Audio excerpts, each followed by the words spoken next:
toutes et à tous, je me retrouve avec vous pour vous présenter enfin ce petit album qui pourrait être un album de recettes, un album pour noter ce qu'on fait à manger à nos invités éventuellement ou ce qu'on a dans notre cave. Bref, je vais vous en parler un peu plus tard. Pour commencer, je vais habiller les intercalaires. Alors, comme pour cela, je mesure mon intercalaire et je retire 3 mm à mes mesures. Je vais donc couper des morceaux de papier de 9 par 13,7 cm. Cela dit, peut-être vous pouvez économiser du papier en n'habillant pas toute la hauteur de l'intercalaire parce que si on ne sort pas l'album de son enveloppe, en fait on ne voit pas le bas. Vous comprendrez mieux ce que je vous dis quand je vous aurai présenté un peu la construction.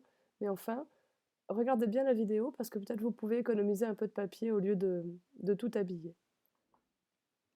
Bien sûr, on utilise de l'encre. J'ai choisi Evergreen Bow. Je trouve que ce bleu est assez vintage et évite de prendre du marron pour faire le tour des intercalaires blancs. J'ai passé au début un Evergreen Bow sur ce papier et je trouve le résultat sincèrement hideux. Du coup, je prends l'encre Ground Espresso pour faire le bord des papiers et je garde seulement la couleur pour le bord des papiers blancs. On a comme le Ground Espresso est vraiment foncé, elle va bien couvrir le bleu de Evergreen Bow. Voilà. Donc vous allez faire ça pour vos 4 intercalaires. Vous remarquez quand même que, par chance, le coin arrondi petit de la crocodile est exactement le même angle que le coin arrondi de vos intercalaires. Bien sûr, ensuite on colle, pour ma part, à la colle à pointe fine. Juste un filet de colle fin autour et relativement proche du bord. Et vous voyez qu'avec la règle de matage que j'ai utilisée, on a juste un petit cadre de 1,5 mm tout autour de notre papier.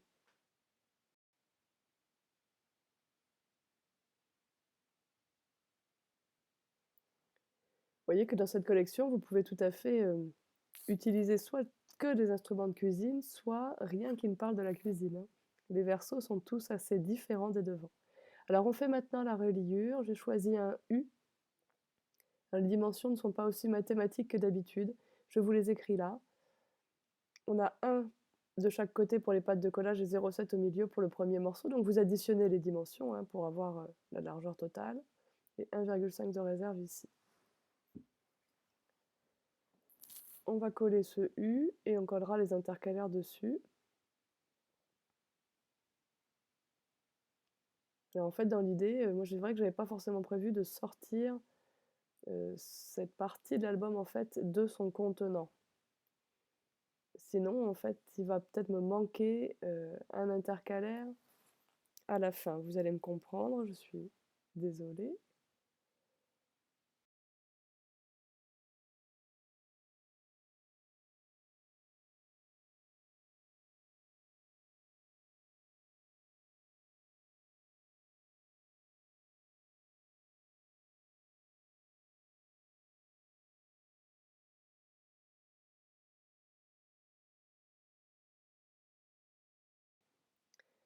Alors, je vais vous montrer maintenant comment nous fabriquons le contenant de cet album, c'est-à-dire l'enveloppe épaisse que vous apercevez ici sur la gauche. Pour cela, on va prendre l'Envelobox Creator. Dans un premier temps, vous devez déterminer la taille de votre enveloppe. Ici, je sais que ça fait 14 de long par 9 de large.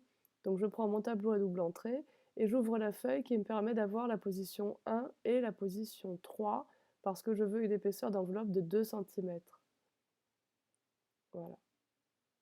Donc c'est la feuille du haut ici, 1 et 3. Et je veux une enveloppe qui fait 14 par 11.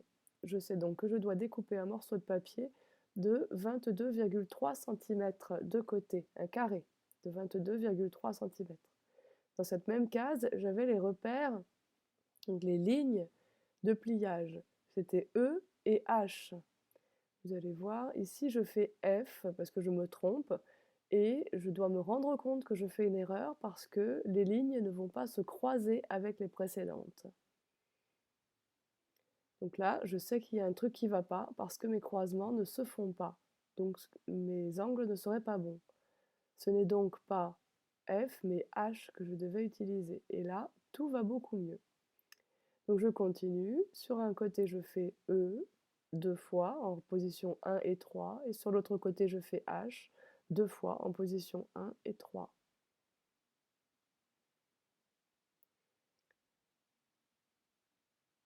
Je vais couper les excédents dans les angles.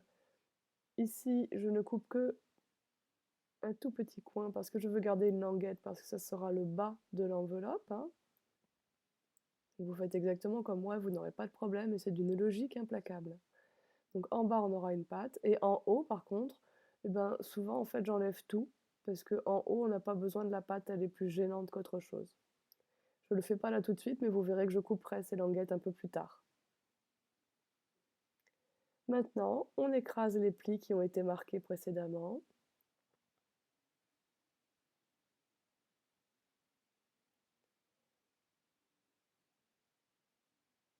Le petit outil violet que j'ai dans les mains est inclus avec l'enveloppe Box Creator, hein. Il est fourni avec, ainsi que le guide, bien sûr.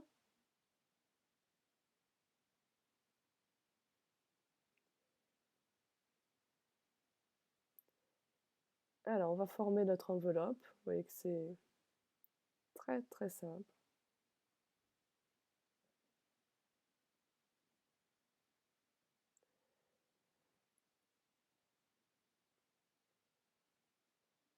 Je vérifie que je fais la bonne taille quand même, mais il n'y a aucune raison. On va placer un peu de scotch double face et un point de colle sur les languettes. Du scotch double face donc sur le V. On le couvre en entier, même la pointe qui sera repliée par la suite.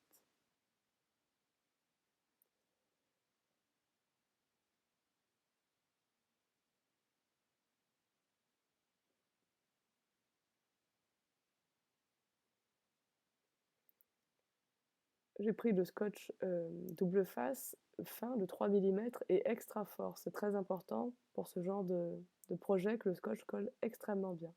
J'ai mis un point de colle sur les languettes, ce qui permet de les mettre en place facilement.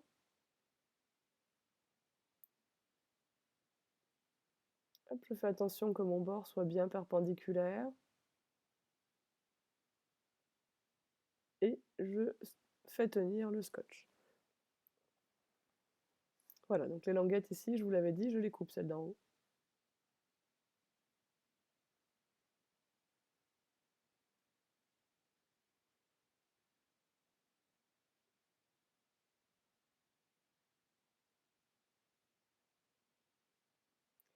Alors là, je vais me servir d'un petit monticule, donc un pad de distress pour récupérer la hauteur, pour pouvoir marquer le pli correctement ici. Voilà, nous allons maintenant apprendre la technique du gaufrage avec les dailles de découpe dans les Cuttlebug ou Big Shot ou autres. Donc je vous ai fait quelques exemples. J'utilise donc ma Cuttlebug, ça marche pareil avec la Big Shot. Je mets ma plaque A, ma plaque B, je mets mon tapis de gaufrage pour Cuttlebug. Je place mon papier que j'ai coupé aux dimensions, je vous les donnerai après, mon die, et j'ai remis une plaque B et non pas une plaque C, j'ai mis une deuxième plaque B. Je passe tout ça dans la machine. Ce qu'il ressort, ce n'est pas une découpe, mais bien un gaufrage. Voilà. Alors veillez à ce que vos plaques soient bien propres pour qu'elles n'aillent pas salir votre papier. Maintenant, on va pouvoir s'amuser avec l'encre Distress. Ici, j'ai choisi Scattered Straw.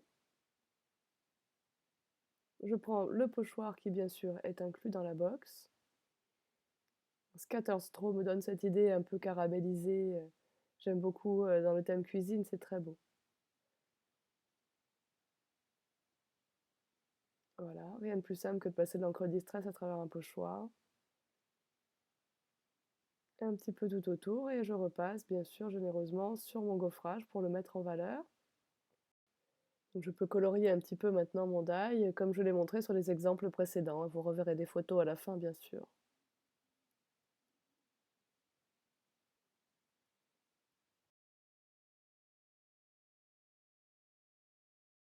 Voilà, l'idée est donc de faire 4 petites étiquettes comme ça par feuille de papier Maya fournie dans la box et de les intercaler entre les intercalaires, et du coup vous en aurez 4 qui seront derrière le dernier intercalaire. C'est pour ça que cet album, j'avais pas forcément prévu de le sortir de l'enveloppe. J'aurais carrément pu coller les intercalaires au fond en fait. Ici, avec ma Ground Espresso, je fais les bords de mon enveloppe, puisqu'ici j'avais un papier qui que je ne commercialise pas, hein, parce que je n'aime pas trop les papiers qui sont blancs sur leur verso. Le papier en lui-même est joli, mais je n'aime pas trop qu'il soit blanc derrière. Donc c'est parti pour la déco. Ça, c'est une petite bande que j'ai pris de la feuille qui présente différentes bordures. Je vais en prendre une deuxième, donc je mets ça dans l'enveloppe, on peut dire, en dessous du premier pli, puisque c'est la seule partie qui se verra. Ensuite, je ne prends aucune mesure, j'ai tout fait avec des repères au crayon de papier. Donc, je vais prendre celle avec les fouets au milieu qui est entourée de Vichy jaune. Et je vais la faire à peu près de 2 cm puisque c'est à peu près la largeur de notre enveloppe.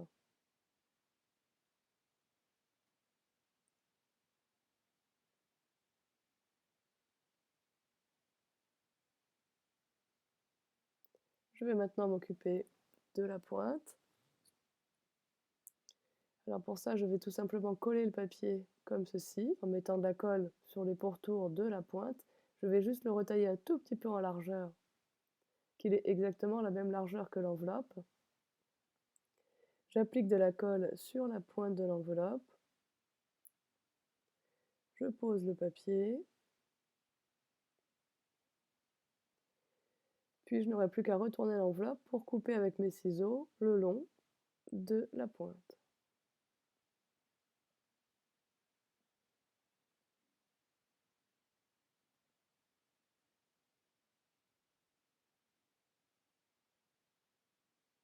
Un petit peu d'encre. Et voilà. Un petit angle rond, l'angle large du corner jumper.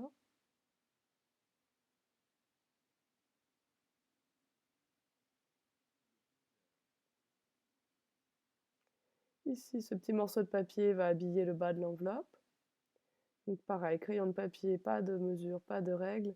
J'aligne la marque de mon crayon de papier avec ma lame dans le massicot. Et c'est parti. Des petits angles ronds, ça va bien avec le style, ça fait un peu rétro. Un petit peu d'encre distress. Et on va coller ça seulement sur 3 côtés. Finalement, j'aurais pu faire les 4, mais au début, j'avais une autre idée. Bon, peu importe. Je voulais faire rentrer la pointe derrière ce papier. Au final, c'est pas pratique, donc j'ai préféré l'encoche. Vous voyez, j'ai voulu faire ça, mais c'est pas pratique, on est gêné.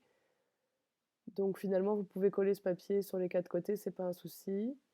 Et si vous faites comme moi, bah, vous allez faire une petite encoche. Là encore, pas de mesure, crayon de papier.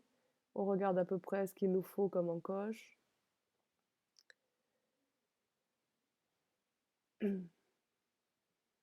Je dessine un peu la pointe, je regarde un peu, et avec mon cutter, je vais passer doucement pour couper que le papier à motif et pas le marron, bien sûr. Désolée pour les cheveux. Je vous aurais tout fait dans cette vidéo. La voix enrhumée, les cheveux. Voilà, donc on ouvre bien.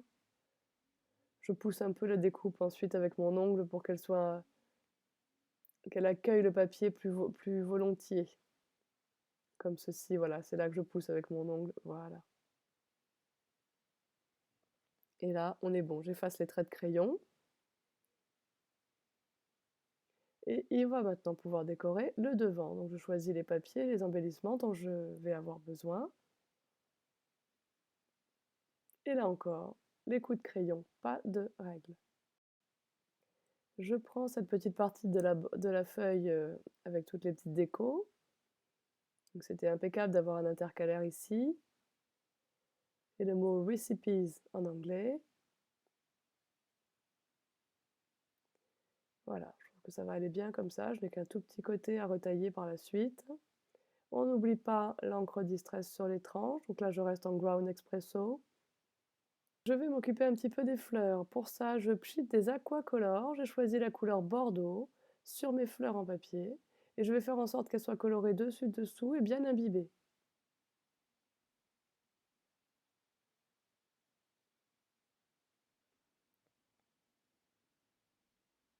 Vous n'oubliez pas bien sûr de rincer vos aquacolors tout de suite après usage à l'eau tiède. Enfin, les sprays, les bouchons nébulisateurs, hein, c'est ça que je voulais dire.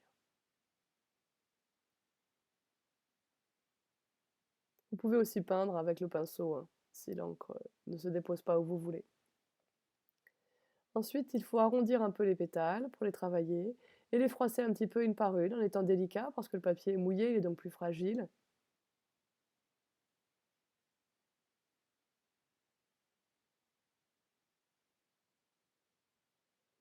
Voilà, donc vous travaillez comme ça un petit peu vos pétales. Ce qui compte, c'est de ne pas déchirer la fleur, mais vous pouvez quand même les malmener un petit peu, hein. Vous voyez, ici j'en fais carrément une boule. C'est pour donner un peu de relief, hein, pour ne pas coller ces fleurs à plat. Et puis on en a plein les doigts, et ça ne gâche pas le plaisir.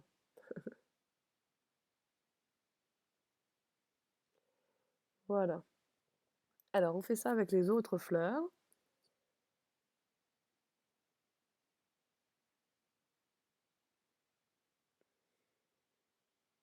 On aurait pu aussi changer les couleurs, hein. On n'est pas obligé d'empiler des fleurs de la même couleur.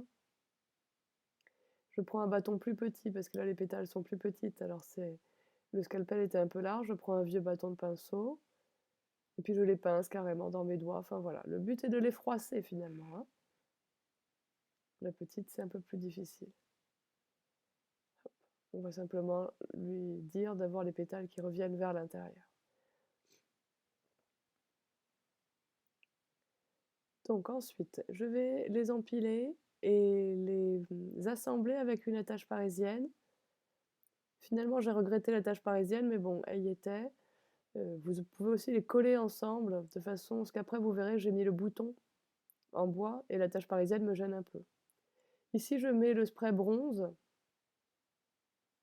l'Aquacolor en spray bronze. Mais bon, je ne me servirai pas de ces fleurs-là. Ce sera peut-être pour un autre projet si j'ai le temps, parce que là, du coup, beaucoup de rebondissements ce mois-ci. Mais vous le saurez dans très peu de temps maintenant, c'est pour la bonne cause. J'ai assemblé mes fleurs avec la tache parisienne.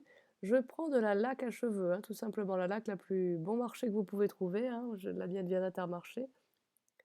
Je forme un petit peu plus ma fleur, je la bombe, j'essaye de faire en sorte qu'elle ait un peu de relief et qu'elle reste vintage. Et cette laque va permettre de durcir un petit peu les pétales. Je fais sécher ça au heat gun parce que je suis pressée. Voilà donc nos morceaux. On n'oublie pas de passer l'encre Distress au bord du papier rouge. Je le colle à la colle à pointe fine.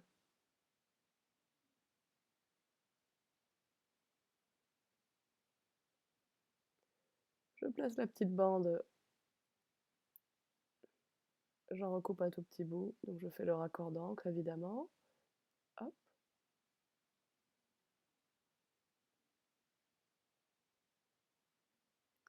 La fleur, pareil, une bonne quantité de colle. La couleur vraiment va très bien avec le reste. Je suis très contente de ça. Ensuite, les petits mots, eh bien, ce sera cuisine et les couverts.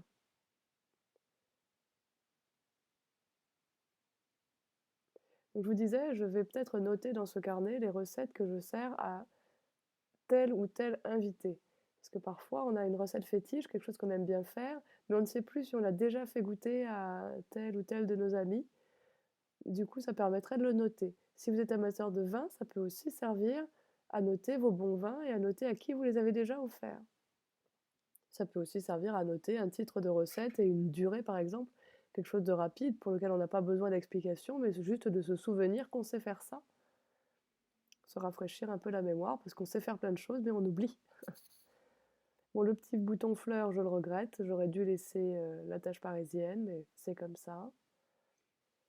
Et pour finir la décoration, eh bien, des petites gouttes de Crystal Drop nouveaux qui sont déposées directement, je ne les ai pas faites d'avance. Donc ici, c'est un rouge. Alors, je ne sais plus comment il s'appelle, hein, par contre. J'en ai tellement maintenant, c'est le moment de vous dire aussi que celui-ci, par contre, c'est Honey Gold. Il a une couleur caramel que j'adore dans les pailletés. Et c'est le moment de vous dire que j'ai reçu toute une nouvelle gamme de Jewel Drops. Alors, moi je dis Jewel parce que j'ai un mauvais accent anglais, mais Laetitia vous dira les Jewel Drops. Et ils sont translucides et nacrés et juste magnifiques. Ils sont sortis très récemment, c'est vraiment une grande nouveauté. Voilà, cet album est terminé. J'espère que vous avez appris plein de choses, qu'il vous plaira, que vous aurez envie de le refaire.